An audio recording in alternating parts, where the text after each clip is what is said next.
त्या मुकादमाने सांगितलं का अरे तुमच्या काट्याला मारतात, कारण याच्याकडे 2 काटे आहेत, एक ऊस घ्यायला एक काटा आहे आणि त्याची साखर विकायला एक काटा आहे.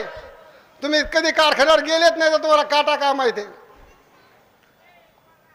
तुम्ही फक्त वार्षिक साधारण सभेला जातात आणि त्या तिथं जाऊन सनी जेवून येतात की खुश होतात की साहेबांनी आपल्याला जेवून घातलं. याच्यात तुम्ही खुश आहे की साहेबांनी आपल्याला जेवू घातलं. परंतु मित्रांनो, तुम्ही कधी पुस्तक वाचलं नाही, तुम्ही वार्षिक साधारण सभेला गेले, तुम्हाला सभासदाचं पुस्तक दिलंय, पण वार्षिक साधारण सभेचं जेवण तुम्हाला किती रुपयाला लावलं हे माहिती आहे का?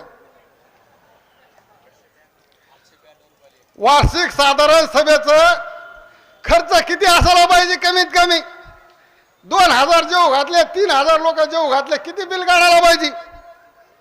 वार्षिक साधारण सभेचं बिल यायचं असतं 18 लाख रुपये. एका दिवसाचं जेवणाचं बिल 18 लाख रुपये. मी सांगत नाही, या पुस्तकात लिहिलेलं आहे, तुम्ही वाचून पहा. मी मनाने सांगत नाही, तुम्ही कधी पुस्तक वाचलं नाही. वार्षिक साधारण सभेचं 1 दिवसाचं जेवणाचं बिल 18 लाख रुपये. कशाला शेतकरी वर येते रे? तुम्हाला कशाला भाव देते हे?